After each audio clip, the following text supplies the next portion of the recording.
Please stand clear of the doors. Por favor, manténganse alejado de las puertas. While you're in sunny Florida, be sure to visit WARlando! Enter into a world of epic adventure.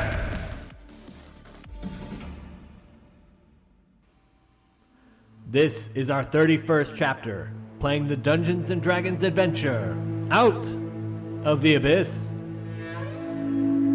I guess before we do a recap, there was a lot of stuff that happened last time in terms of getting mounts and getting them armored and making all of everybody's mechanics like super complicated. So You're welcome. I wanted to just take a minute and make sure everybody was up to speed on how to use mounted combat and that kind of stuff before we jump in. So yeah, that would be good because I read it right after you told us to, and that was a long time ago. Yep. All right, and I think Jamie actually had it figured out pretty well, if I remember right here. Oh no, yeah, No. All right. something on you though. Combatants, but I've never. It's not a mechanic I've ever used. So. All right. Oops, that's the feet. I don't want the feet. So, all right. This is in the player's handbook, by the way, and I will put a link to that into the general here, so folks can peruse this at their leisure. But basically, you are a dangerous foe to face while mounted. While you and your mount, both you and your mount, aren't incapacitated, you have the following benefits. You have advantage on melee attack rolls against any unmounted creature that is smaller than your mount. You can force an attack targeted at your mount to target you instead. So if the goblin shoots an arrow at your lizard, you can basically body block it and have it shoot at you instead of shooting at your mount. Nice. And if your mount is subjected to an effect that allows it to make a dexterity saving throw to take only half damage, it instead takes no damage if it succeeds on the saving throw and only half of it fails. Oh, I'm sorry, I'm reading from the feat again. My bad. That's if you take the mounted combatant feat. I'm sorry. I jacked that up. Gotcha. Mounted combat, not mounted combatant. That's what we actually want. All right, so let me start over here then. Okay, so once during your move, you can mount a creature that is within 5 feet of you. Or you can dismount using let's see. This is part of your movement. Okay, so mounting and dismounting is part of your movement, and it costs half your speed. Okay. Everybody good with that? Yep. All right. If you don't have half your movement left, you can't mount, basically. Let's see. If an effect moves your mount against its will while you're on it, you have to succeed on a DC 10 saving throw, Dex, or fall off. Oh wow. So if your lizard bolts, you got to make a saving throw or you're going to be dismounted. If your mount is knocked prone, you can use your reaction to dismount it as it falls and land on your feet. If you don't have your reaction, you are dismounted and you also fall prone. Okay. All right. Yeah. That's mounting and dismounting. So to control the mount, you have 2 options. You can either control it or allow it to act independently. I'm going to make a general ruling here that the lizards are not an intelligent creature, so they aren't going to act independently, as would something like a dragon if you were riding a dragon. So you are going to have to guide these guys. But they have been trained to accept riders, so that's good. The initiative of a controlled mount changes to match yours when you mount it. So you share initiatives. It moves as you direct it, and it only has 3 actions: dash, disengage, or dodge. So you're basically giving your movement to the mount, but it'll have the speed of whatever the mount is, right? But it has to either dash, disengage, or dodge.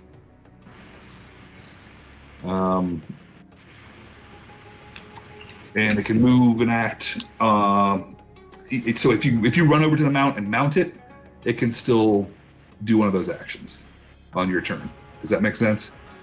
So if you use half your speed, you run over, you mount the thing, then it still can use, on that same turn, it can still take off. Okay. Dash. Yep.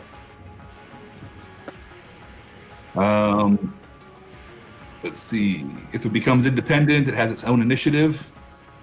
If your mount provokes an opportunity attack while you're on it, the attacker can target you or the mount. And I think that's really kind of it.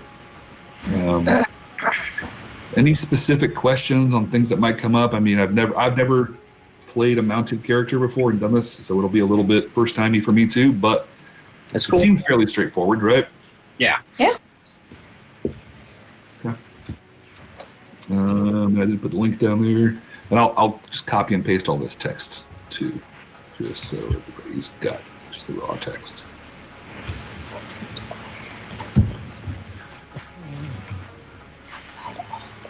I'm not going to put it here. I'm going to put it in the characters channel just to keep the general clean. But it's in there. It's raw text. All right. So there is our minute about mechanics. Any other mechanics questions or other stuff that we came up with that we want to review? It's been a little while, so. Where was the stats for our lizards? Remember? Yep. Let me print that out. I believe I put them in the general channel. Yeah. Okay. Possibly.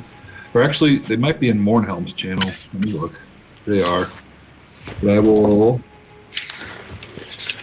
download it and put it up again. I don't have anything. Put it in the general for everybody. Just so we have it nice and clear.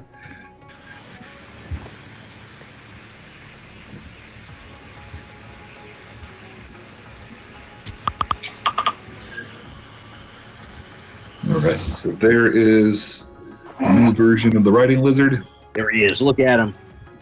And I think we said giving it the adamantine armor gave it AC 16. Is that what we ended up landing on? I think that's right. Did you do adamantine or mithril? For some reason, I have mithril on my notes. Yeah, me too. Must be mithril. My bad.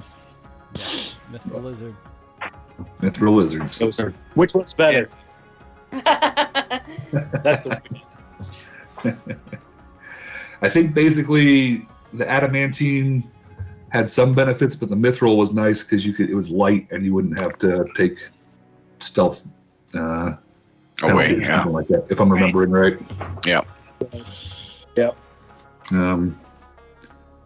So I will, from henceforth, I will trust you all to run your own lizards, and I will not be tracking hit points or lizard statistics otherwise, because I got a whole bunch of NPCs now. Yeah. You guys are super Yes, you diplomatic. do. I guess, and also you guys are responsible for a set of, each of you have a set of NPCs that you're running as well, right? Based on Right. who you made friends with at King Brunor's Hall. Yeah. Are those guys or gals with us? Like. Yep. Okay. I only have my shield. We've got like 40 people now, right? Yeah, you got a small army. Yeah, Not including lizards. not including lizards. And how many? I haven't thought of a name for my lizard yet. Oh no. How did we overlook this? Oh my god. All right. Know where this is going to be going. In the next 40 minutes. All right, lizard names. All right. I have nothing else that I'm thinking of to remind everybody about or to remind myself about even more. So if there are not any other questions, then I think we're ready to record and do the recap, right? Are we all good on the recording? Yes. Oh, I've been rolling this whole time. Oh, okay, good. All right. That makes it easier. All right. So, no worries if there's gaps. It's been a little while since we played, but who would like to jump in and do a plot recap of how we got here and where we're going? We Did I hear Mark say that he wanted to do the recap? No. I think that's right. Seconded. Oh no. All I remember is the glorious battle lizard that they're riding. It's wearing matching spiked smoldering armor. Uh-huh. Yeah. Who gave us the lizards? Wasn't it Bruenor? just we got it from the scouts. Was it the be? I thought, didn't we get it in the Dwarven Kingdom? Yes, we did, definitely, but not from Bruno directly. I had to charm the Emerald Enclave scouts, Mm-hmm. and the Emerald Enclave gave us basically 9 lizards, 3 for the scouts and 6 for us.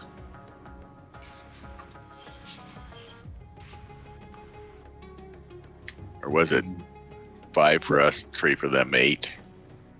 Maybe it was 8. Yeah, all of their scouts are mounted, and so are all of you. Yeah, so we have 3 scouts. And this particular one from the Emerald Enclave. And they have war picks and heavy crossbows. Mm-hmm. I think last session you all also spent a significant amount of time in the mines and the workshop of King Bruenor Battlehammer's fortress of Gontalgrim. We all got shined into thinking we were big enough to do all the fighting by ourselves instead of bringing an army of dwarves. Yeah. Numbering 10,000. But we can do it all by ourselves because, we've done it before. Absolutely. And if my math is correct, you spent exactly all the money you have, I think. Every Yeah. I think possibly Selkie has some holdout gems. Oh yeah. If anybody squirreled away some coins, it's Selkie for sure. Yeah, not me though. Yeah. I don't know what you guys are talking about. Good. Good Oh, answer. That's No, why I'm- they call I'm holdout gems. I'm still very comfortable.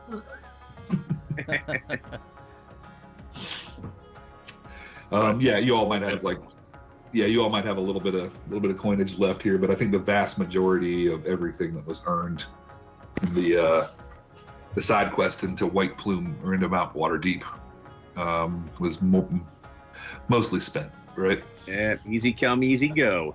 Mhm. I think I have like 2,000 or 3,000. Again, I thought here we are, so good a friend with Bruner that we didn't hit him off for anything. But nice people. Not even food. We're just wandering the halls now, penniless, with nothing. There was a lovely feast, but he definitely made out on the economic end of that, or at least the tradesmiths did. Getting good economics is easy if nobody asks you for anything. Right. All right. So we got And that going for us. you do have that. That's going off. I mean, there's nothing. The reason you had so much money was there's nothing to spend it on the Underdark. I mean, there's no vending machines. There's no We buses got, on the way. We got held up and forced out of Waterdeep before we even had a good meal. So That's good.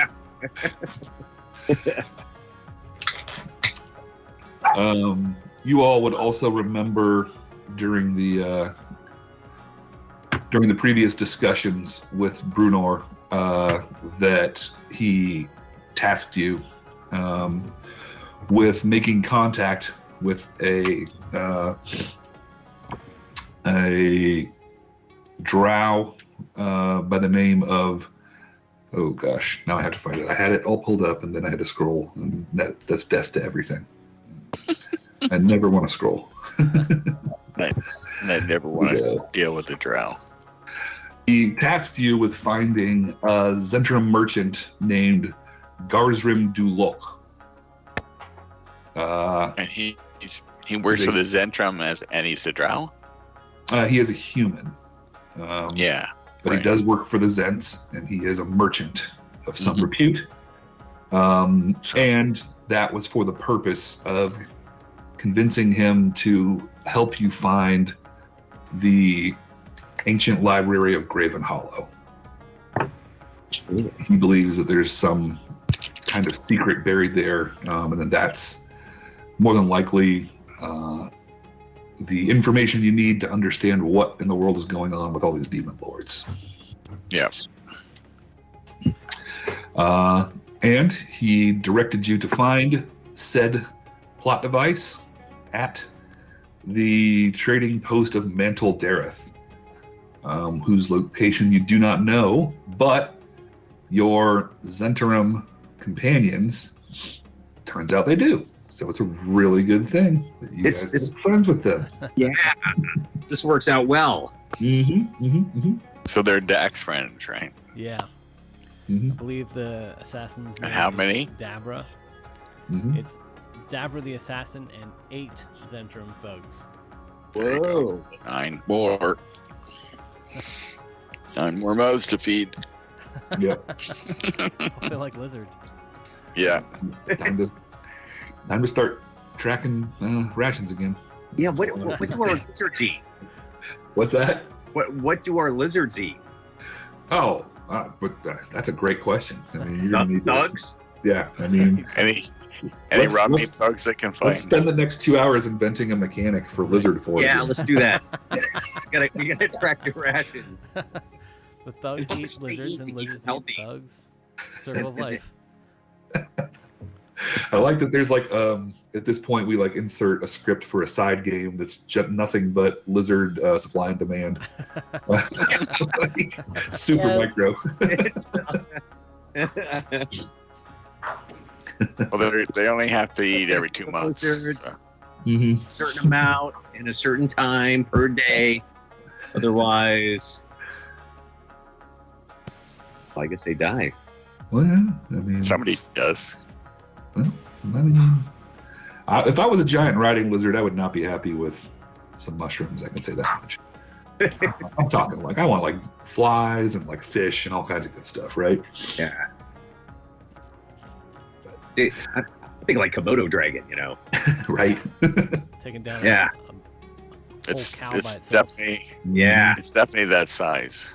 Oh yeah. There's got to be drow around here somewhere. Oh, there we go. That's what we'll feed them. Yeah. All right. So, speaking of that, we will start the session tonight, and you all have just ridden away from the fortress at the Dwarven Kingdom of Gauntlgrim and are heading back out into the Underdark Wilds. I mean, I've seen the geckos on our patio like scamper away from things, and I cannot imagine that we look dignified. I just can't. It's an odd scene, I'm sure. Oh boy. I really want Clocks to be like the worst at controlling his lizard, or he has the most unruly lizard, like one of the two things. His lizard just loves to ride on the ceiling. Oh yeah. Let's roll for that. His toes hanging down all the time. Let's Are you roll up for and that. down with the cigar in your mouth? Like Mornhelm and Dak are like used to mounted combats. They like have theirs under tight control, and like Clocks' lizard is over there in the corner, like humping one of the other lizards. Like That lizard. He's that lizard. I'm glad mine has the spiked armor. Yeah. It's like that battle vest for dogs, you know, with the when you walk them and protect them from the like coyotes and stuff. Oh. We won't make that a mechanical thing, but the scene is funny. Freaking tiny ass goblin and this giant lizard. It's just doing whatever it wants. All right. So He should roll over on his back and scratch his belly. So your Zentarum companions, especially Davra, will be more than happy to guide you to their trading post of Mantle Dareth, which is a hidden location in which you would have a very difficult time locating without her assistance. But is there anything different you would like to do along the way, or anything we need to deal with role-playing wise as we sort of launch the second half of the campaign properly here? No, I think we're good. I guess I'll take point again with my passive perception. Okay. I'll have a couple of scouts out there with you in the shadows, up high, Okay. following along, seeing if anything's coming along, and the third scout at the back, also hiding. Is there anything anybody else would like to instruct their NPCs to be doing, kind of just in general, as you're marching in formation and moving through the Underdark? I've got my NPCs with ropes guiding the lizard as I sit back with my feet up, with my jug of ale. What flavor are they? The ale? No, your minions. The ones tied to a lizard and standing in front of them. They're dwarves and humans, I think. Because I have an alchemy jug, so I've got my alchemy jug out, and I'm just sipping on some juice brew. and smoking my cigar. Mm-hmm. Very nice. All right. Well, you all travel for a number of days, and we're not going to undertake as many random encounters. I kind of reduced the number that would happen there on purpose because I think you all are a fairly intimidating lot, and a lot of the other things that might have seen you, we're just going to assume will sort of fuck off if they see this entourage kind of marching through. Very loud clanking. Right. Small army. Mm-hmm. Yeah. Mm-hmm. Yeah. So you all proceed basically, through caverns and tunnels as you have in the past, for a number of days, with nothing really happening. But then one day you are conscious of the fact that you're not exactly. I mean, Selkie, if you and your scouts want to be sneaky out in front, you certainly can. But like the main host, is not exactly passing without trace, right? You all are sort of noisy and noticed as you're kind of marching and walking along. And I'm assuming for something this size, you guys have provisions in a wagon, or at least something you're pulling behind, right? Just for logistics, right? Yeah. So it's on the 6th day after you leave Gauntlgrim, that you all are just sort of marching along and chatting as you normally would, and the tunnel that you're in, like the very ground and the walls of it, sort of start shaking noticeably. I would like everybody to, at this moment in time, roll perception. All right.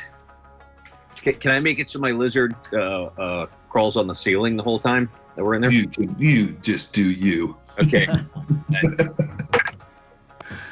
10 over here. Mm-hmm. Okay. 24? 15. Ooh, Good. 24. 19 plus whatever my perception is. All right. Selkie, I think with 23. your 23 and 24, Mornhelm, you pick up on this same stuff here, but you're sort of going along and you realize that all of a sudden, like the bits of the tunnel, some of the cross sections that you're coming through, you notice as the trembling kind of picks up that some of the forks in the road look like they're like newly hewn, and there's sharp edges of rock, whereas before it's sort of been like worn down, wet stone in all these areas. And you notice that, and it makes you kind of give like one of the hands up, like everybody stop. Right. Just in time to see like up in one of the cross tunnels in front of you, the tunnel sort of widens out to this enormous cavern, and this there's no other size to describe it, but a gargantuan, horny, purpled worm crashes into the ceiling of this cavern in front of you. And I would like everybody to roll initiative. Oh yeah. Ugh. Hey, this box is really nice, Nicholas. Really digging it. Is it giving you some good rolls? No, but it's just really nice. It just sounds good. Yeah. I like it. It's muffled. It's dampered. I like it. Right. Give me 1 second to put the picture up for you guys, but this thing easily fills the cavern and is probably amongst the largest creature you've ever seen. It's definitely bigger than What? Thimblejawed, the dragon. Yeah. Oh, really? Holy cow! Yeah, What's the Demogorgon? Bigger than Yeah. Demogorgon? You guys have heard of purple worms before, but Yeah. this is a proper purple worm. Whoa! All right. It's probably Yeah. gonna rain. Both players and characters alike would have been kind of aware of these creatures, and they are not nice things. So give me 1 second, I'll put the picture up so nobody else has to do it, but it's as I described. It's sort of big and scaly with massive rows of teeth, and it looks like it almost just eats the rock as it sort of crashes down in your path. Nice. So basically, our group of 40 is going to go back down to 5 pretty quick, right? Well, we did. It's gonna be I us didn't walking on foot. want to roll all those dice. I mean, let's see some NPCs. right.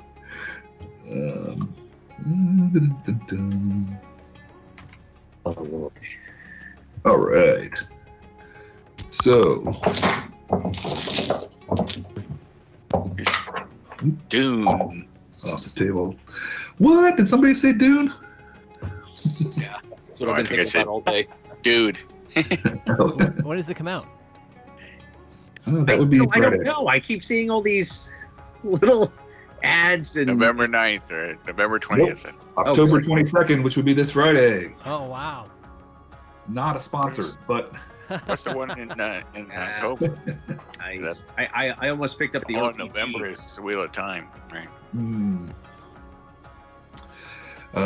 All right. So this guy's initiative is that. Did anybody beat a 20?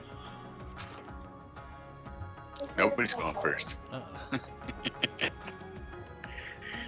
Do we add their initiative to the number? And all of Yeah, our- whatever your. Sorry, all of our NPCs are going on our initiative. Yeah, that'll keep it cleaner, I think. Sounds good. Yeah, George, you'll add whatever your plus initiative is to whatever Yep. your D20 roll was. So 19, 18, 17? Oh boy. Oh, 16, come on, guys. 18. That means 18. the All right. purple rain goes first. 15. 15. Anybody beat 15? All right, 14, 13, 12, 11, Nope. 10, Oh my god. 9, 8. 8. Right here. 8. Yeah, not the last one. What do you have? What do you have, Dak? 3. A 3. What do you have, Mornhelm? 6. All right, Mornhelm, then Dak. All right, What was Clocks? Clocks is going to go first. The Oh. biggest creature that exists in the D&D universe is in front of you. What would you like to do? That's crazy. That's not literally true, but it's the biggest class of creature. Hide behind Mornhill. Yeah. Gargantuan. Do we see that there's like this is the only way to go? Yeah, that you're basically in a cavern with this thing, and you get the impression that it can move directly through solid stone. So Okay. now that it's noticed you, tracking you down wouldn't be a problem. Okay, so it has noticed us. It's Indeed, it has. okay. I'm trying to find where the list of our NPCs are, and So your stuff that I gave you would be in our direct messages. direct messages. That's what it is. Okay, I remember there's a list of it somewhere. Okay, yep. 5 dwarf guards and 3 human spies. Okay. So the 3 human spies say, "Ah, look, a giant worm!" And Clocks like throws his glass, from his drink at him, and he's like, "No, duh! Everybody can see that." So Already fighting with his NPCs. there you go, and that's my turn. No, Bickering. My turn is Three Stooges shit. Moving on. okay. I'm going to.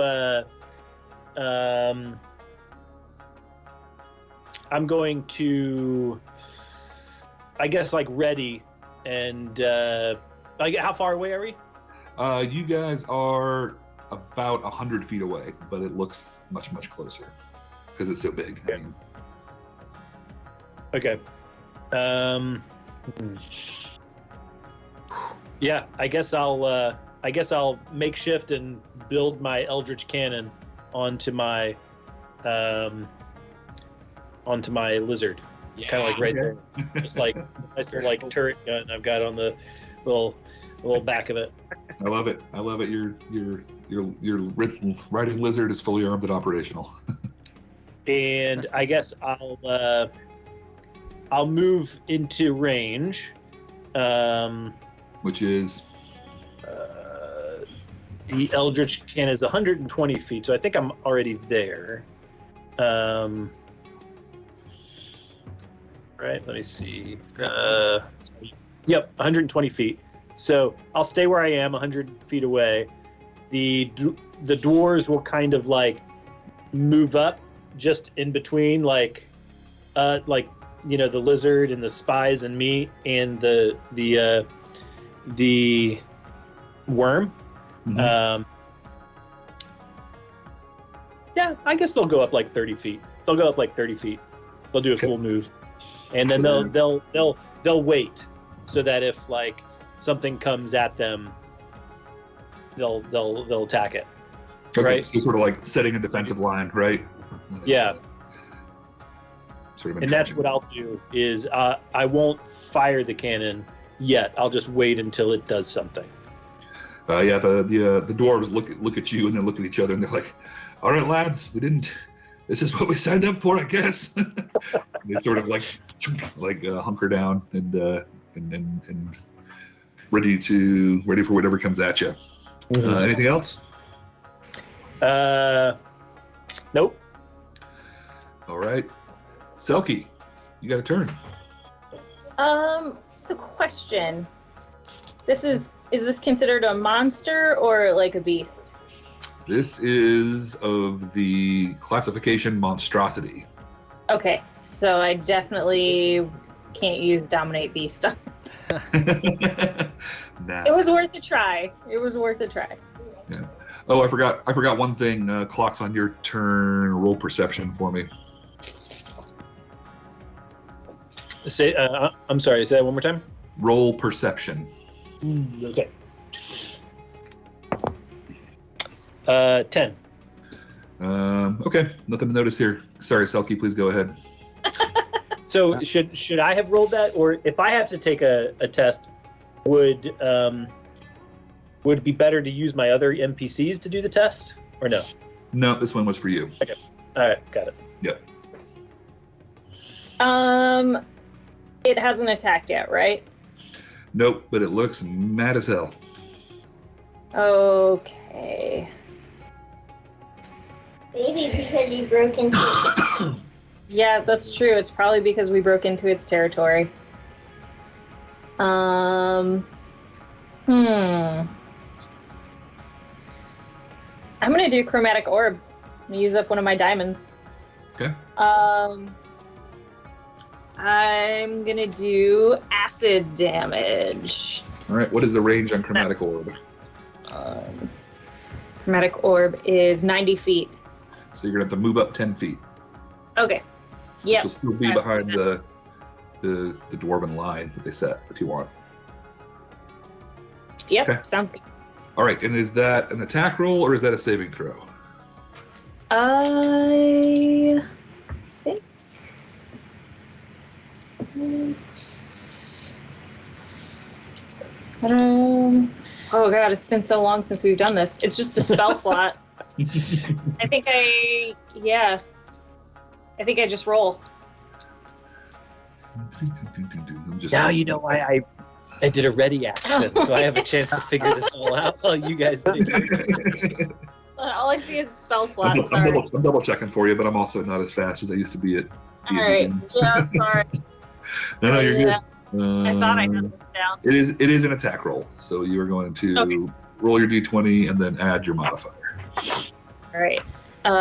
Yep, that's right. It's right there, right in front of me. +6. I'm sorry. All good. Ooh, 24. A 24 will beat its armor class. Nice. Which makes 10 damage. What kind of damage? Acid. All right, acid damage is successful. You hurl your chromatic orb at it, and it sort of splashes up against the side of it, and you smell the stinking burn of the acid Yummy. rip into its carapace. Anything else? How about your shield guardian? Anything? My shield guardian is going to ready its chromatic orb. It has a spell storage of a chromatic orb. Yep. So it's going to ready it for if it tries to attack us specifically, because I'm terrible. If it attacks, you will trigger that action, so no problem. All right. Okay. Anything else? All right, and you give me a perception roll as well. Just you. Okay. Oh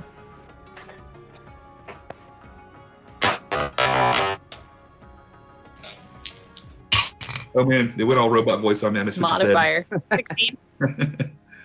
Would you please repeat that? I didn't catch it. Sorry. 16. 16. 16 is pretty good. As you sort of like move your lizard kind of like over past clocks, you sort of hear as you're going by them, you're focused on casting your spell and get ready. You just hear like a kind of coming from clocks. But that's sorry. I think our internet's spotty. I didn't catch that. As you ride your lizard past clocks, you hear a little sound kind of coming from him. Coming from clocks? Uh-huh. Oh, I didn't notice it. Yeah. It's the worm's turn. Can I shout something? Yeah, free action, go for it. Whitey!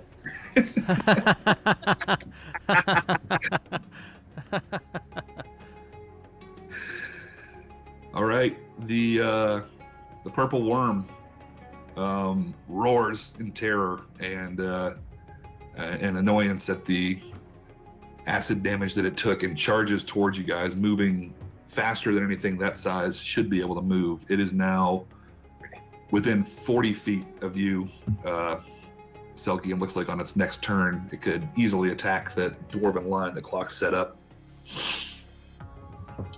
And that's what it's going to do this turn. Zoc. All right. Let's go with the veterans of the gauntlet.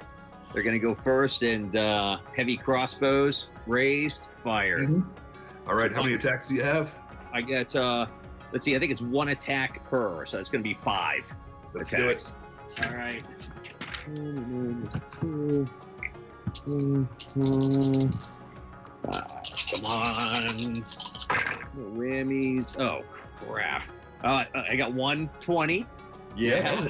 Is it a dirty 20 or a A natural? natural 20. Oh, all right. Yeah. Then a 14, a dirty 20, Uh-huh. a 5, and a 6. All right. The natural and the dirty 20s are good. All right, very good. So I'm gonna go 2d10. Tens. Over there.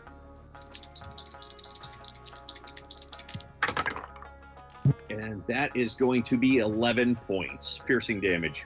Total from both attacks? Yep. All right. Ah. Dang it. All right. The bolts fly out and pierce into the sides of the face of the great worm. What's up with you, Doc? Let's see if it's coming. Crap. You know what? Let's do some Eldritch Blast. All right. All right, I get 2 of those.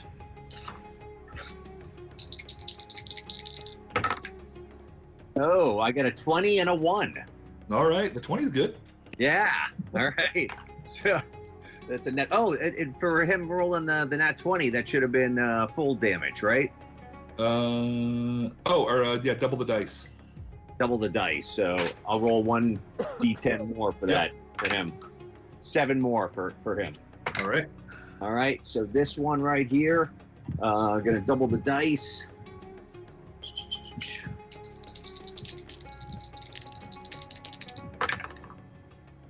All right, 12, 17 points.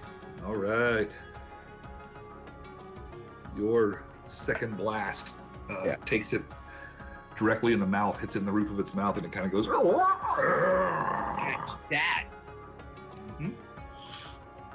Anything else on your turn, sir? Let's see. I think that's going to be it. I guess get in a defensive position. Who am I behind right now? I guess this wall of dwarves. Yeah, there's a 5-person wall of dwarves there. Yeah. Okay. All right. Cool. I'm gonna stay behind that and stay behind my veterans of the gauntlet.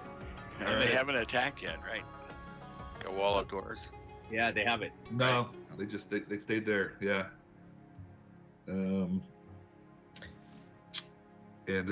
right. Anything else? No. I kind of move aside for the next person, I guess. All right. Who's that going to be? Bornhelm. Ah. Okay, so I'm going to hit. So I've got the 2 dwarves up front because they were with Selkie or close to her. So I'm going to hit a firebolt. Okay, shoot a firebolt at it. Yep. Yeah, and it is 19 plus 8, 27. 27 will hit. Okay, and 2d10 damage for a total of 8. All right, it takes all 8 points. And then each of the 2 gets 2 heavy bolts. Okay. Now they add 5 to their hits. So do I do 2 different hits for the 2 guys? 4 times? Yep. So 4 total attack rolls. Yep. Yeah. First attack is not going to be good. It's 8. Nope. Second attack is 17. All right. That's no good. That's no good either? Nope. Okay. Next one is no good. And the 4th one is 24. All right, that one tags it. Okay. So they get 1d10 only, right? Yeah, let me look at their... For a 6. For the 6. All right, for 6 damage. I have the 3rd scout. He's at the back. He can't do anything right now, right? Why can't he do anything? Well, because he's back behind everybody else. Oh, you can have him run up and shoot if you want. He's bringing up the rear. Let him shoot. Yeah, bring him up. I mean, if you want him to, unless you want to keep him back there for something. So he can tell how we all died. If you want to keep him back, that's no worries. But he's shooting because he can shoot 400 feet. Yeah. And plus, he's on a super fast lizard. Like these things can run up. So yeah. Okay, the first one is 21. Okay. Second one is a miss. That's 14. All right. So another 21. 110, 1d10. Yes, sir. You got it. 7. All right, so that's a total of 13 damage. All right. What else would you like to do? Stand by with my shield. Okay. All right. We're all back Salad. behind the line of dwarves. Yeah, you guys are lining up quite the cavalry charge if you ever get brave Yes. enough, right? We can probably cut them off All right. a lot better from the inside. Dak, you're up. All right, first thing I'm going to do, Dak is going to use his Warlock's Hex and make Okay. it a Dex-based Hex. That is a charisma save. Was- Does he get a save on it? Looking at it right now. Yeah. No, just place a curse on a creature that you can see within range until the spell ends. You deal an extra 1d6 necrotic. Whenever you hit it with an attack, also choose one ability when you cast the spell. The target has disadvantage on ability checks made with the chosen ability. Yeah. This is what I predicted last time. So yeah, All no. right, it is so hexted. All right, I'd like to. I'll go ahead and shoot his Eldritch Blast. Okay.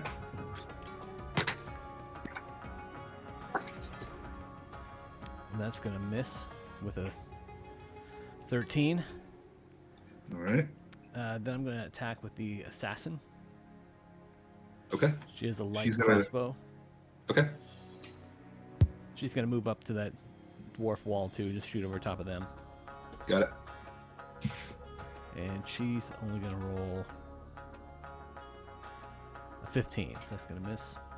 Right. And then the Zentrum Thugs. There are 8 of them, and they'll have Uh-huh. heavy crossbows.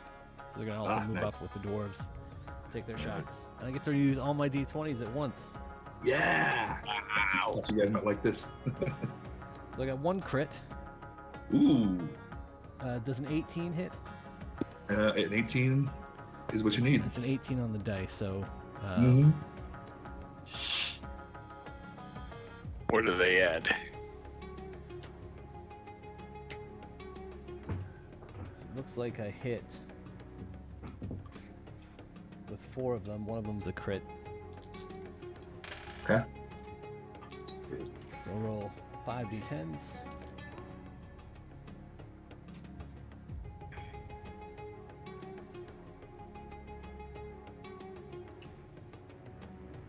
Uh, 36 points of damage. Nice. Pretty good. Yeah. For 8 Yeah. guys shooting crossbows. Not too Yeah, bad. really good. Better than my 5 veterans. Mine didn't hit anything. One guy almost hit something. All right. They're a little shaky up there at the front. Yeah. All right. Anything else on your turn, Dak? No, that's everything. All right. We are all the way down at the back to the top of the initiative. So Fox, you're up. would my ready action have triggered since he moved? Did you? I don't remember what your trigger was. Was It was just moving? like, yeah, like if he moved or like tried to attack us from where he was. He So did. he didn't. move. He didn't try to attack. I think Selkie said if he attacks, and so hers didn't trigger because he couldn't get there. Yeah. Oh. Did you? But I don't remember. If you're telling me you said if he moves, then I'll believe you. But I don't remember what you said. Unleash Sadie. I was gonna do it if he had moved towards us, or if he just tried to attack us from where he was. And then yeah, it would have triggered. So sorry, I missed that. All right. And then am I rolling once for all of them? Because like the human spies have crossbows, but it's long. Yeah. Okay. Yeah, so you can roll once for each of them. I think like what Adam did was however many you got, you roll that many d20s, and then we'll figure out how many. Okay. And disadvantage if it's long range. Is that right? Yes, that's right. Okay. So the first one is it's definitely going to be a miss. It was an 8. on the first one. Oh, disadvantage. Took away my 20. Thanks. So 8 on the next one and 6 on the next one. Okay. So those all failed, and then my Eldritch Cannon goes, and 12. Unsuccessful. Okay. All right. All unsuccessful then. So like I just imagine there's just this like wall of bolts and magic that just like fly out of you guys as this creature just and it charges right at you. So yeah, all the artillery in the world, and this thing's coming right for you. It is now your second turn. Okay. So Clocks, take out Bitey. Yeah. So when Clocks hears that, I guess he hears like a little stirring in his pocket, and he goes to his, inside lapel pocket, and he pulls out Bitey, and then he holds it out with utter bafflement. Yeah, and looks at Selkie with utter bafflement. And Bitey sort of he's in like I imagine him like in a little ring box, sort of like a one hinge. You know what I mean? Yep. Like, and you pop it open, and he sort of just like sticks his little head out, just like he has 100 times when you fed him, and he's just like. And then you see the purple worm sort of like rear up and like roar, but it's like the same exact sound. Oh.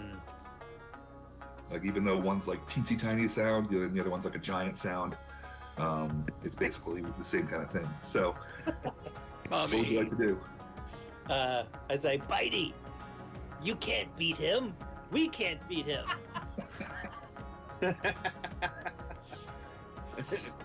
I guess. Rename him Bitey. Does Bitey is he just growling at it, or like he's just like screaming at it? Yeah, he's just making his worm sounds. Okay. Does anybody speak worm? I'm gonna say that needs to be on your character sheet. Purple Rain does. I guess I would turn to Selkie and I would say, "What you can't eat them if that's what you want. Seals don't eat worms. Not around my watch." But you just I don't taste. know. Oh, It seems worth taking it out. I don't know. Is Bitey poisonous? I guess I'll say I'll talk to Bitey and I'll say, do you know this worm, Bitey? Is this a relative or something? Roll animal handling. Oh, good roll. A dirty 20. You kind of like he just like when you talk to him, like he just makes the same sound he always makes, which is the same thing as I'm hungry, I gotta pee, I want things, I don't want things, like it's always just the same. But as you kind of like look at them and then look at the worm, you realize they're sort of like, you never really noticed it before, but they sort of have like this same kind of hue to their skin.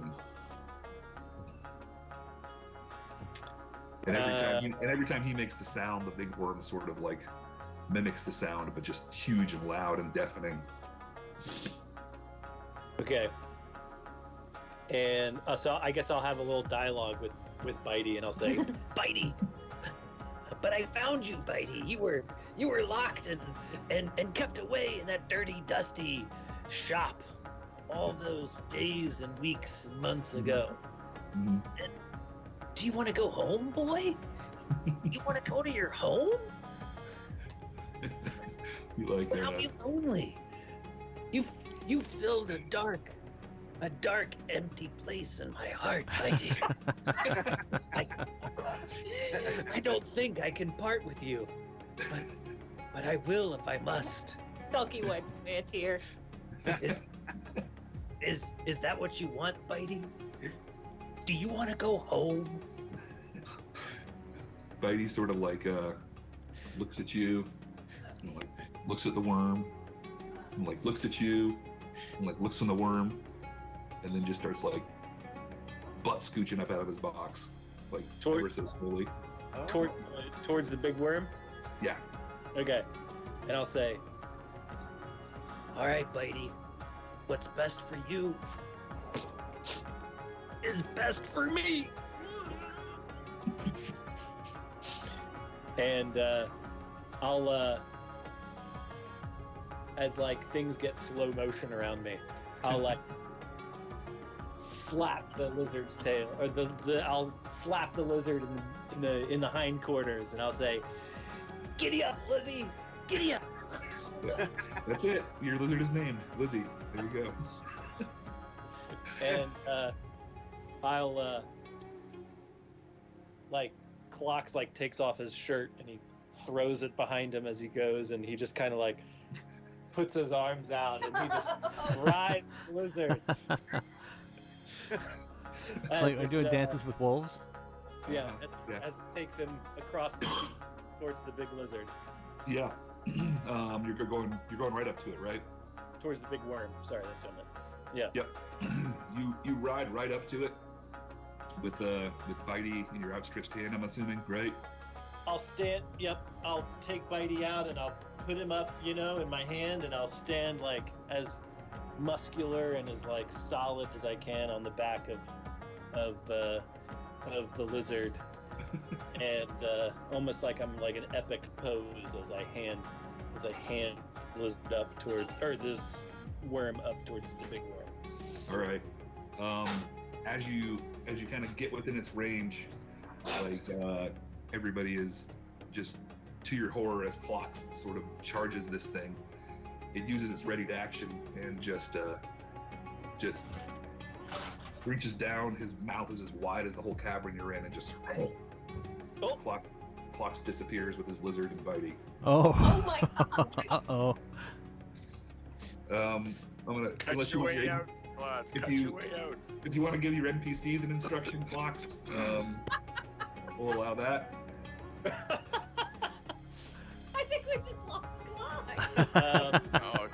Keep writing. Keep writing. I guess Both the other end. they'll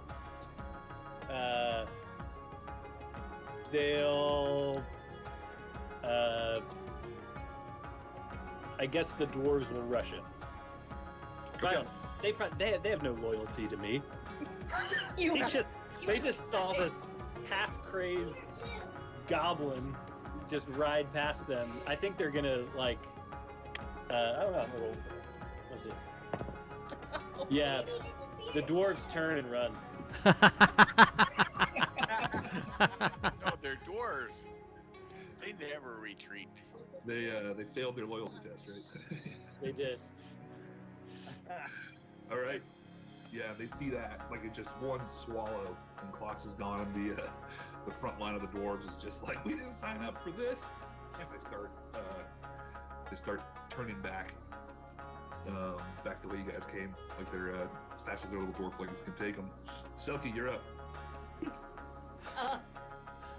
So if I am in his mouth, and I feel that I guess I would have used my action, probably taking out the worm and all that kind of stuff. So yeah, I mean you yeah. There would be other things that you know right now, but I'm not telling you just for the purpose of everybody else right now, just so you know. Okay. But I'll definitely. I promise you'll get a fair chance. Selkie, your turn. Selkie is gonna stare in open mouth shock and be full of regrets about talking about Bitey.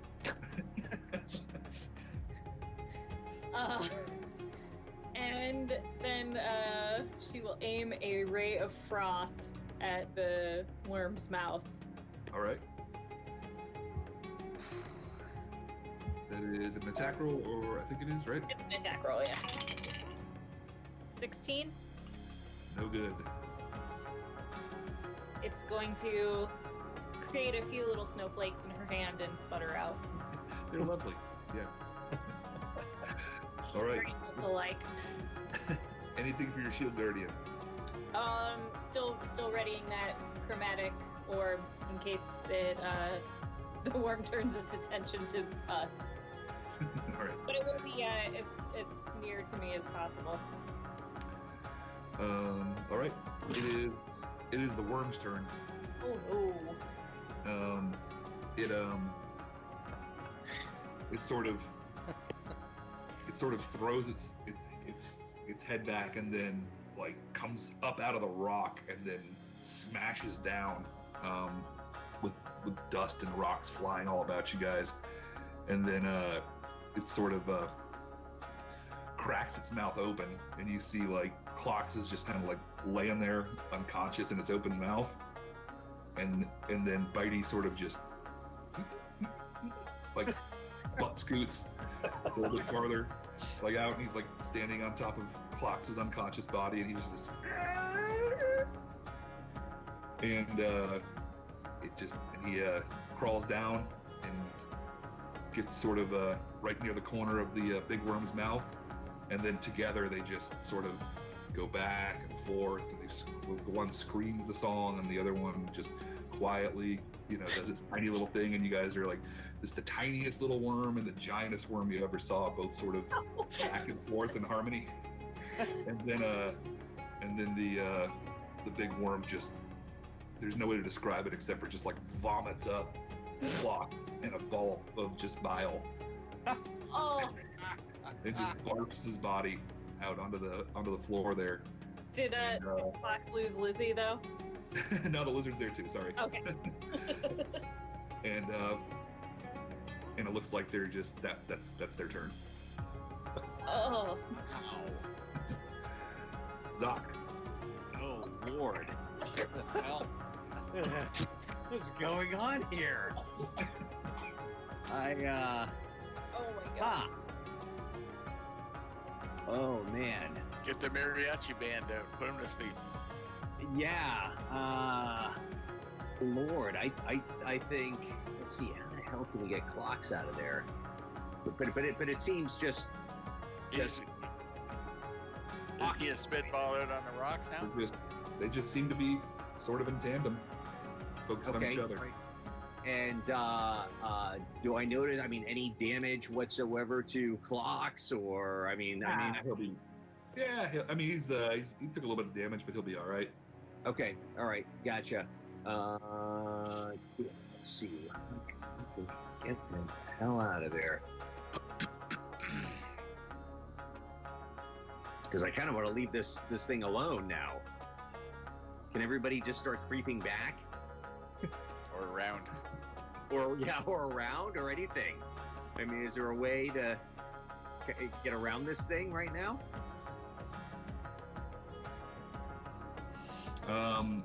Going forward, and that pretty much fills up the cavern. You're gonna have to like walk past it from where it's sitting right now. So it's not a side cavern; it's the main cavern. We were walking directly into its mouth. Gotcha. Can I cast reduce size on it? Sure. All right. All right, I do. All right. Is that a saving throw? Let me see here. Attack save. Yeah, it's a Constitution saving throw. 17. All right. What was the hex again? Dex. It was on Dex. Okay. Dex. So. Let me actually thank you for that. Let me do a hex. Constitution. Oh. And then I'll cast reduce on it. There you go. All right. All right. What is your DC? 17. All right. So it would have been 24, but instead it's a 9. Oh, very because it has disadvantage after the hex. Excellent. So describe what it looks like when the spell goes off. So the target's size is halved in all dimensions, and its weight is reduced to 1/8 of normal. This reduction decreases its size by 1 category. Mm-hmm. Okay, until the spell ends, the target also has disadvantage on strength checks and strength saving throws. Target's weapons also shrink to match its new size. Whoa. Okay. While these weapons are reduced, the target's attacks and them deal 1d4 less damage. All right. So reduce the damage below 1. All right, this giant worm, this what was previously a gargantuan purple worm is now merely a huge purple worm. Dearly. Is it like? I mean, yeah, okay, halved. I mean, that's something, right? Yeah. One size category, right? Yeah, one size category. Okay. Now you can move around it. Yeah. Does it return to its original size once the spell wears off, or? Yes. And So how, don't go around. and how long is that? Concentration up to a minute. So we gotta move.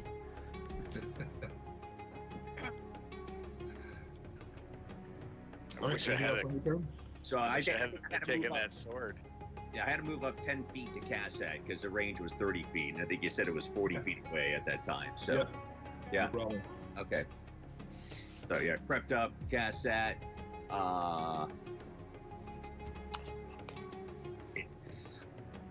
Oh, hell. my veterans, I guess. They're looking at you, looking at the worm, looking at you. I was like, come on, let's go. Occupado. The worm is. So can we just kind of like hug along the side? I'll ride on the ceiling if need be. So You guys want to just try to skirt past it? yeah, let me try that. Okay. Wait, so we want it behind us instead of in front of us? I think he's going towards it. Well, I just want to continue on the path, basically. Right. We want to get past this. If this is occupied with Bitey here, this might be a good opportunity to, get the hell out of Dodge. And it'll follow us. No, it's got Bitey now. We'll see. Or maybe they'll both become pets, Yeah. and Nicholas will have to feed it. Imagine that. Not myself anymore. You got enough boogers for It is the becoming like Dune. Yeah. He said, does he have enough boogers? Come on, it's locked. He has it on his character sheet. Knows of endless boogers. Everybody knows that. Is Clocks Yeah. just unconscious, or is he dying? No, he is not dying. Okay. Okay, I'll He probably smells like he's dying. Or he wishes he was dying. I think I got 30 feet left, so I can maybe on the mount take a dash, I guess, towards Clocks. Okay. You get there, no problem. Okay. Who's next? And all right, I guess that's pretty much all I got. Okay. But did you had your guys try to skirt around it, you said? Yeah. Yep. They look at you like you're crazy. Go ahead and make a charisma Not check. approvingly that I am. Yeah, right. Go ahead and make a persuasion check to see if you can talk them into walking past this thing. Yeah, it's no problem. I'm going to use my lucky feet. Okay, I'm going to use, that's going to be persuasion. That's going to be a 26. All right. Wow. They're like, Yeah, come on. Not an issue. yeah, they do it. Whatever you say to them works. Yeah. And, they get right up next to it. One of them, like the first one, they kind of like push one out in front, like you go, and he sort of gets really close and then like whoa, like runs right by it, and the worm's like it like notices like turns his head for a second. Yeah. But then Bitey's like and he goes back to singing. I love it. And he you guys shoot right by on the side. Okay, cool. All right, anything else? That's all I got, really. He used just about everything. Mornhelm. I wish I had that morning sword. Dawnbreaker? Just Dawnbreaker. Didn't we give Dawnbringer back to the dwarves? Isn't that what we did with it? Yeah. Didn't one of the Yeah. dwarves bring it with They're, them? they're experimenting. I don't know if any of this. You can't get away from it anyway, but So I'm 40 feet away, and I can only go 40 feet on my move, so I can't even. I would like to just run on by him with my sword in his guts. Yeah, I mean, you can have your mount dash. How far will the mount dash? Only do 40 feet, right? So, well, if you dash, that's the match goes twice. You can go 80. 80 feet? Yep. Okay, twice as far. Yeah. Okay, at 40 feet, I stick my sword in its side, and we just keep right on going. All right, make an attack roll.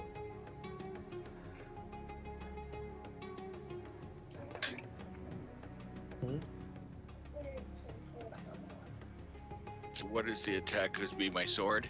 Yeah.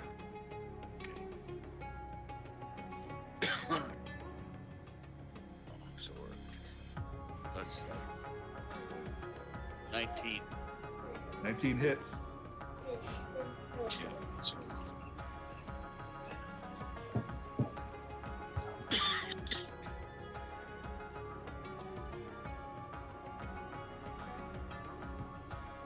So how does that work? If I just stab him, it's 1d8 plus 3. But if I just put the sword in there and run by, So you're gonna have your 2 normal attacks. I think all that is just the same. You can flavor it. You can flavor it any way you want, but I think the damage will be the same. so the first damage is 10. Mm-hmm.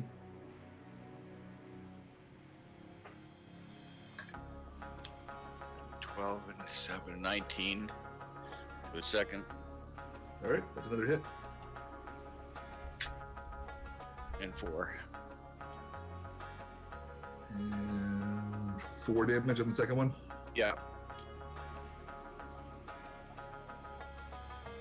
Okay.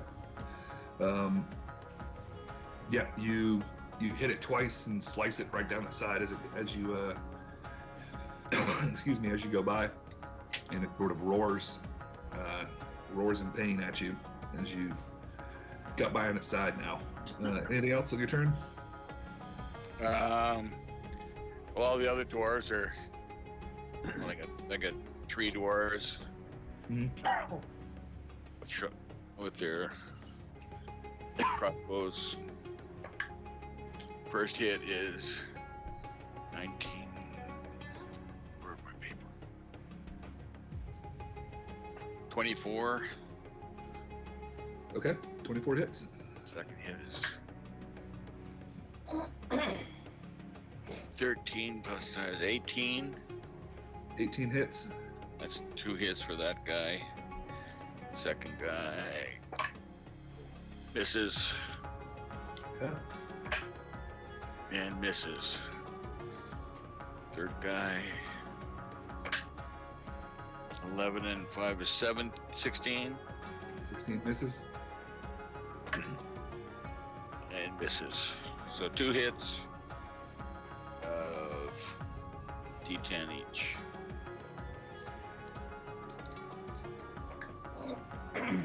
And a total of 2. There's no plus to it? No, just 1d10 each hit. All right. Takes the damage from the 2 hits. Anything else on your turn? No, I guess just keep on running. Okay. Are your scouts going to also run on by too, or are they staying? They're on lizards, so they can go 40. They can go past the mouth each. Right. Okay. And they will. Okay. All right. Dak. So, am I getting the gist from everybody that we're going to try to slowly make our way away from this creature until the little guy loses his voice? What if we hit it by mistake?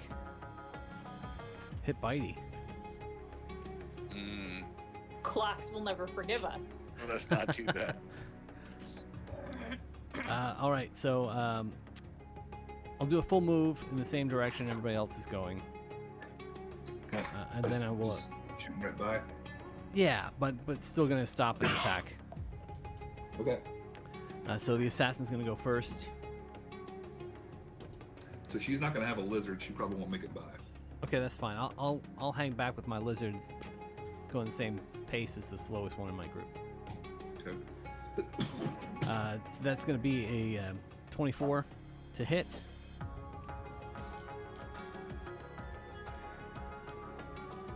For 11 piercing damage. And a DC 15 Constitution saving throw for poison damage. Is it resistant or immune to poison? It is not, and the 24 will hit.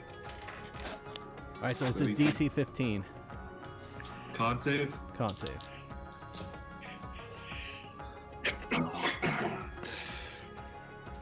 Sorry, one sec.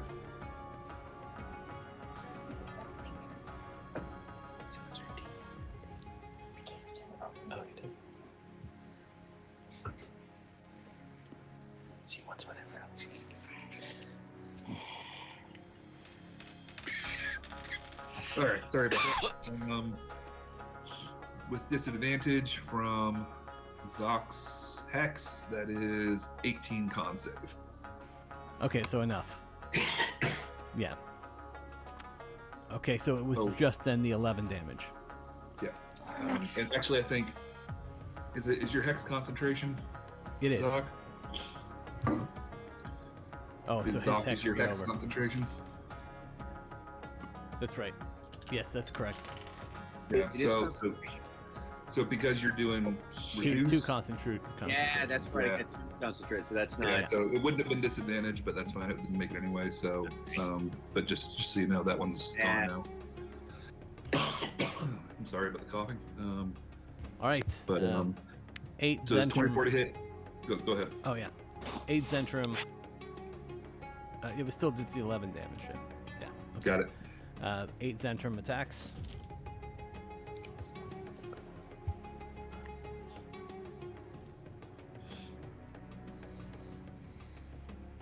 There's still an 18 to hit. Yeah, 18 is the number. All right, only hit with one of them. Yeah.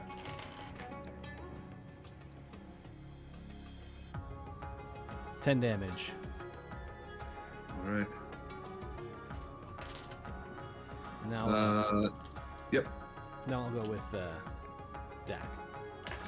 All right. The worm is now bloodied. All right, so I'm going with just the regular attack, the bolts, Eldritch Blast. Okay. It's a 20 to hit. Good.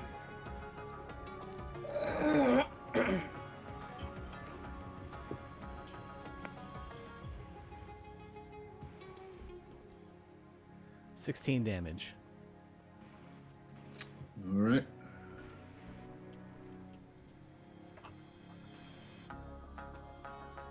All right, that's it for my turn.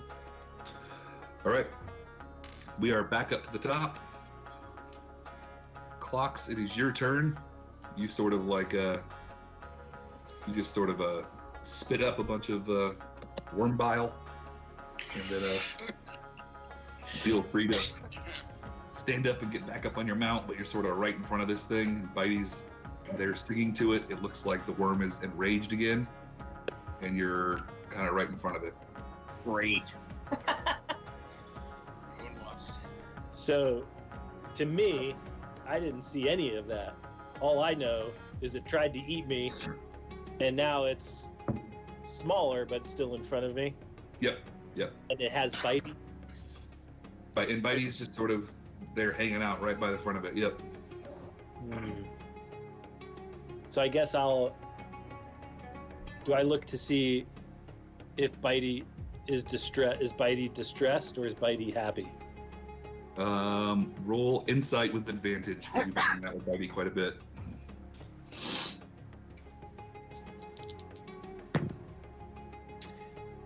With advantage, natural 20 then. Nice. Yeah. One thing to roll a natural 20 on. Yeah. Right. You- Right. I waste my natural 20 on. It's worth it. It's worth it. It was totally worth it. The story is everything. You think, yes, Bitey is distressed. You think like Bitey was in some sort of way like calming this thing, or even maybe was attracting it at first, and that's what it wanted, and that's why it came after you in the first place, or how it found you. But now it's pissed. Great. Great. I'm going to say it one more time. Great. So all we needed to do is sing to it. All we needed Endlessly. was sneak past it. Yeah. I'm sticking it with the pointy ends. Are you disparaging the power of music to soothe the savage beast? Because I totally am not. I was all about this. Worm song is this is amazing, and I'm studying it.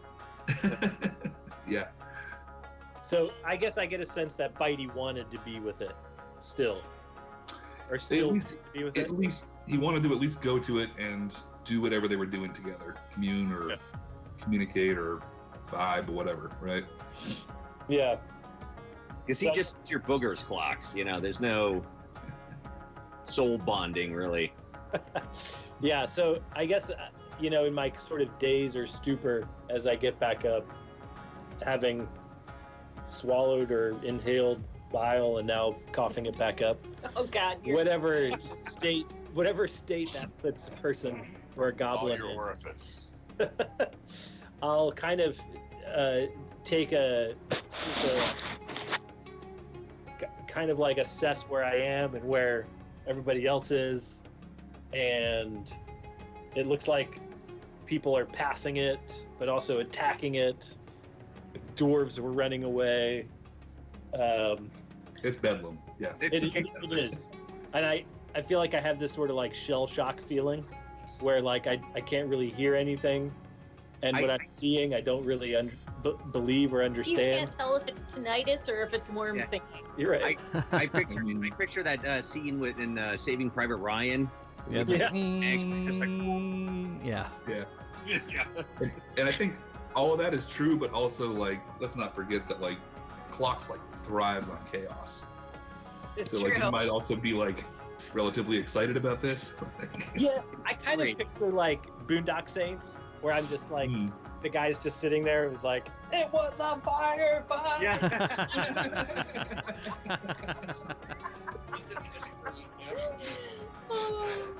And I'm just gonna like crawl up onto my lizard and just lay on the saddle on my back, and just like Giddy up. scream out, "Bitey!" and I'm gonna let the lizard decide where it takes me. Are you gonna ready in action, or are you just gonna? The most unruly of the lizards now gets to decide. Free will. All right. Let's say. I'm putting Matt to work tonight. No. This is great. Let's see. Above a 10, he goes past the worm. Below a 10, he's going to go back into the ranks. All right. Oh. All right.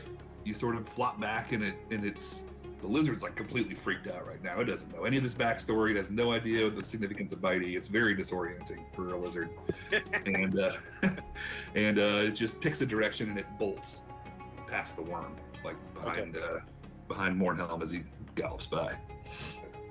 So then my dwarves and humans will see that I've survived and moved on past, and maybe that'll it'll just give them a decision. Like it just gives them something, like not that they're loyal to me per se, but they're just like, well, I guess they're going that way. I'll go that way. You know? Well, I mean, yeah, they've got their orders, and you're their captain. You know, but do you want to say anything to them or try to persuade them to come with you? No. He's just shouting like. but I think because of the chaos, they'll just that I'm the anchor. They see me alive. That's enough for them to follow. All right, I'm good. I'm good with that, but they're not nearly as fast as you. Okay. So like they see you, and because you're on the lizard, you like bolt past, right? Because you were right there. You go like 80 feet past this lizard. Okay. But they all sort of just like run, and they just are barely able, like on their turn, to kind of get like up, just barely adjacent to it, right? Because they were sort of going the other way, and now they're coming back towards it. So Okay. does that all work for you? Yeah. All right. Anything else? No. Selkie. All right, my shield guardian only has 30 feet of movement, so I'm behind. So I'm also going to follow everybody, but stay at my shield guardian's pace. Can the shield guardian dash? Yep, as long as that's all it's doing. Yep, it can always go double. You can go 80, it can go 60, basically. Yeah, I'll stay at 60 with it. All right. It gets, yep, you get up there kind of like a little bit short of where Mornhelm got to. Okay. And I'll ready my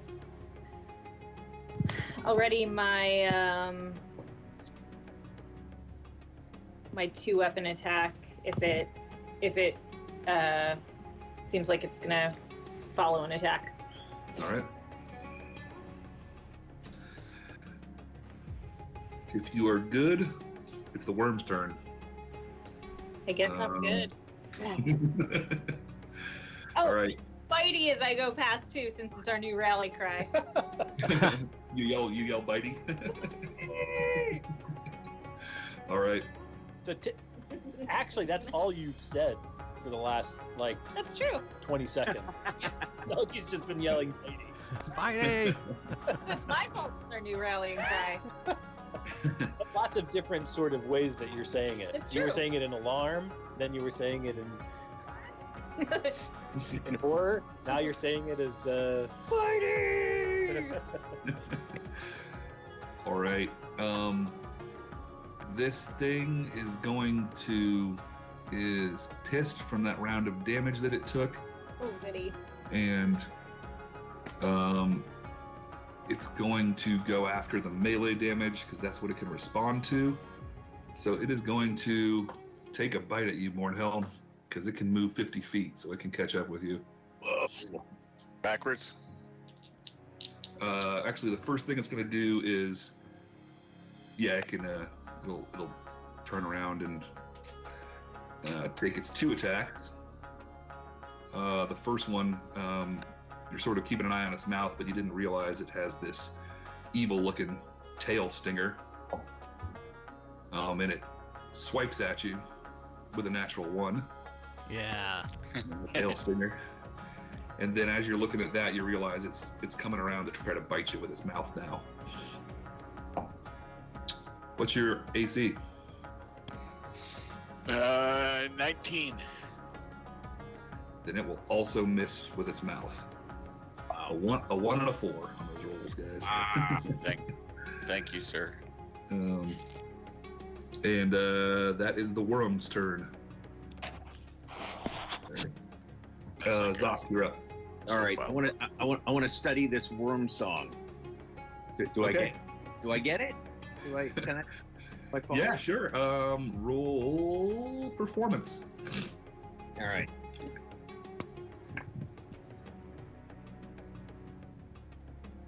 You know what? Use a lucky feat. Woo! All right, so that is going to be a 29.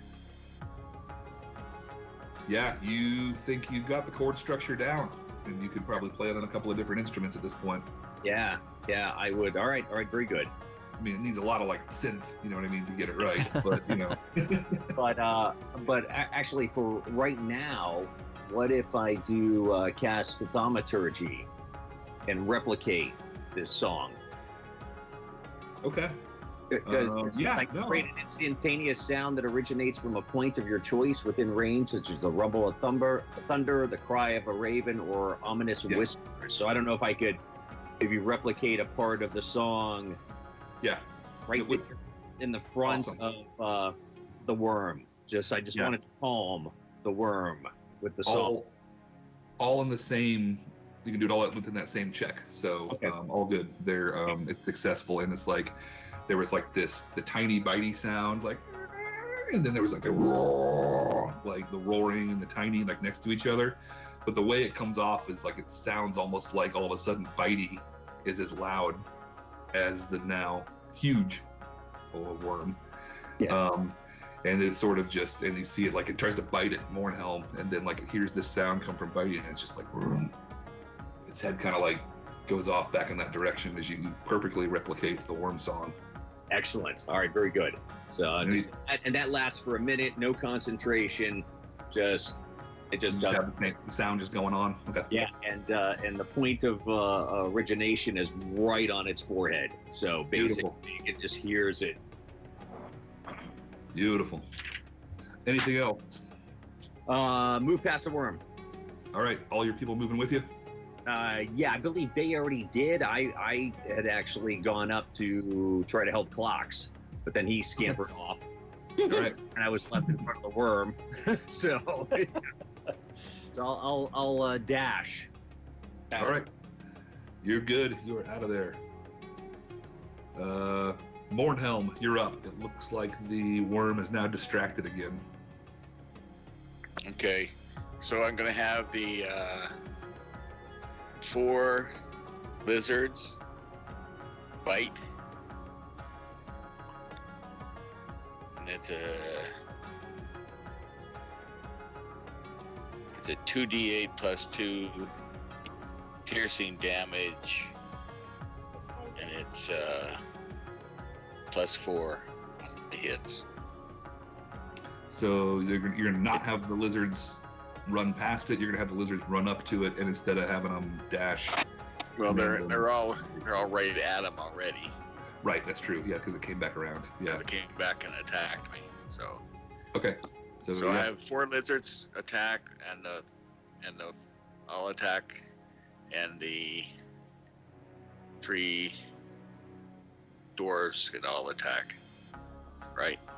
Yep. As long as the lizards don't also run on this turn, they can totally bite. Okay. So they're right there. They're gonna bite. I might be looking at a different sheet. I thought I heard you say, because it should be +7 to hit with the lizard bite and 2d10 plus 5 piercing damage. Am I looking? Yeah. I see. There's 2 different riding lizards. There's one that's like the standard one on D&D Beyond, but there's one that's from Out of the Abyss, which I put in the chat. So you want to look at the one that's in the chat. I'm with the one with his one paw waving. Yeah. And so these guys actually get a multi-attack, and they're +4. +4, and then they get 2d8 okay. plus 2 per hit, and they get 2. You only get 1 bite though, right? 1 bite or 1 slam attack. Yeah, you get 1 bite and 1 slam. Yep. Okay, so just take it the 1 bite. Okay, so 4 bites. First one's a natural 20. Hey! Nice. Second one is 16. 15. And 9. So just a natural 20? Yep. Okay. So it's going to do 4d8 plus 2 for the bite. So 4d8. And just plus 2, not per. Right? Right.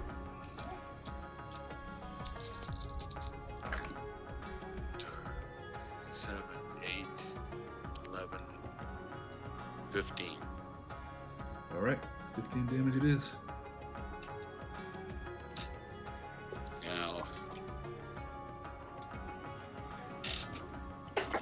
where's my pick, guys?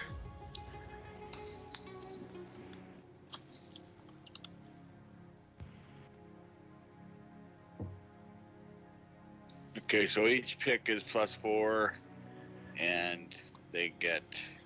Okay, I see. First one misses at 4, 13. 21. Yep. Is And you need an 18 to hit. okay. That's one hit. That's 14 and 4 is 18. That's 2 hits. 2 hits. 2 hits. 2 hits. And 2 hits. And each hit is 1d8 plus 3.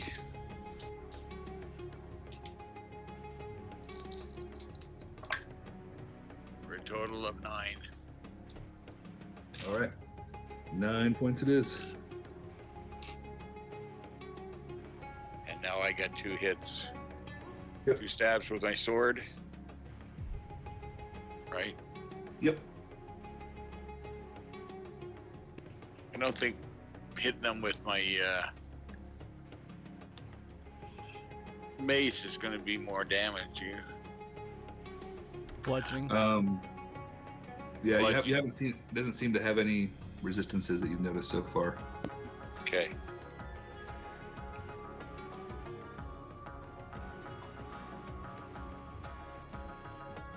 Okay, I'm going to try hitting once with the mace.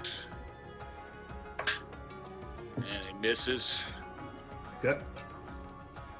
And once with the sword. And he missed for that too. All right. All good. Doing terrible. Yep. Yep. All right, Dak.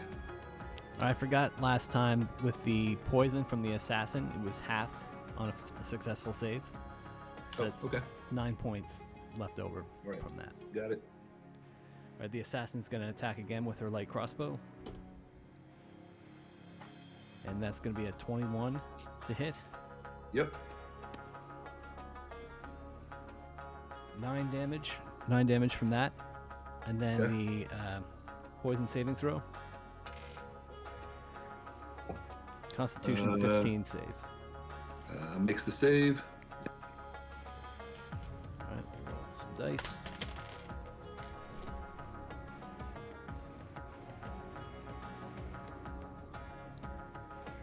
So 31, so a 15. 15 poison damage. 15 plus 9, total of 24. Yep. Okay. Alright, the thugs are going to shoot their crossbows. All right. 1 crit in there. Mm. And 2 more regular hits. So they do 1d10. Rolling 4 d10s.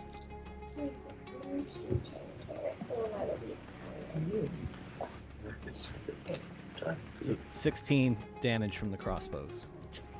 All right. Alright. Now Dak's gonna draw Black Razor. Yep. I'm sorry, you said how much damage? 16 damage? 16 damage. Okay. Alright. Dak, Black Razor held high, charges in. Got 1 critical hit. On the first attack.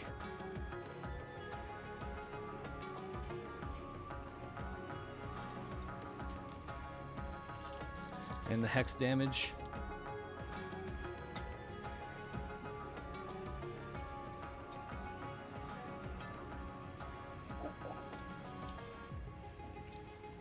$28 damage in the first round. All right. What's it look like when the worm dies? Yes! And the big question is, does he have a soul? Yeah. Oh man. Belly split open. Gore, blood, bile showers down on Dak, who revels in the glory. Absolutely. And you guys watch Dak just gut this thing, and it just sort of gives like one final like, it's just the Zoc, you just would notice it really just kind of like holds the last note of the worm song, just just one beat too long to make it anything but tear jerking. And in this thing Zox collapses. And it's silent. where it was, He learned a song for nothing. Where it was deafening in here before with the roaring and the combat, now it's just like this quiet, this absence of sound. Yeah. And then in that moment, you guys just hear Bitey. And then he says, "Yeah, why don't we just kill him too?" He crawls back into his pocket. Do it. You gonna go retrieve Mighty Clocks?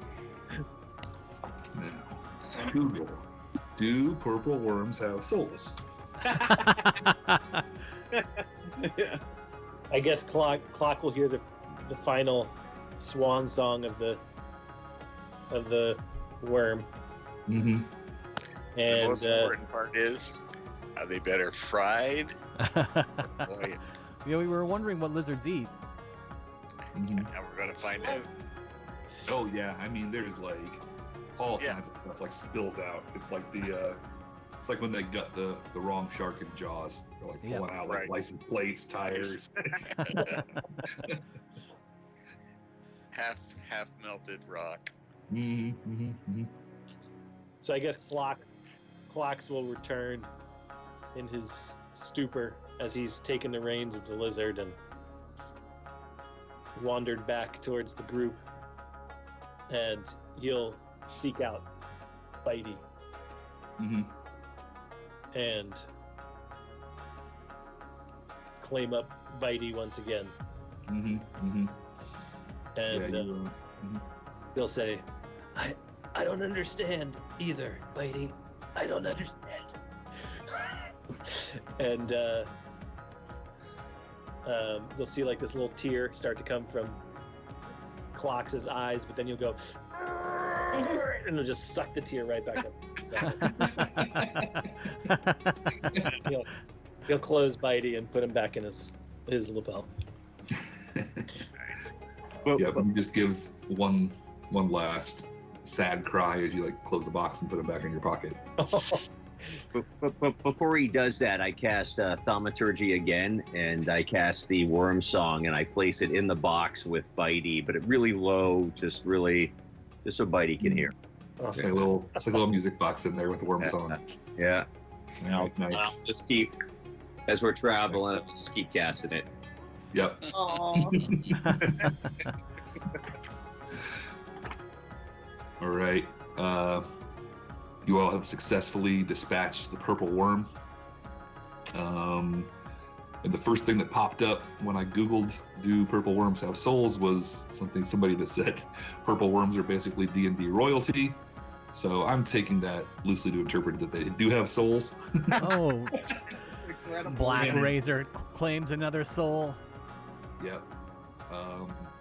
And as you guys sort of assuming you'll sort of make camp for the night here after the big battle, to sort of replenish your resources and bandage up any injuries. I don't think anybody took any hits due to the distractions of Bitey, but you guys are all sort of drifting off, and like I think maybe there's a scene where Dak, it's your watch, and you're sort of kind of looking out at the cavern, and just like a sharpening Black Razor, and Bitey sort of sneaks out of his box, and we just see a scene where he just sort of shakes his fist at you. And that's where we're going to stop.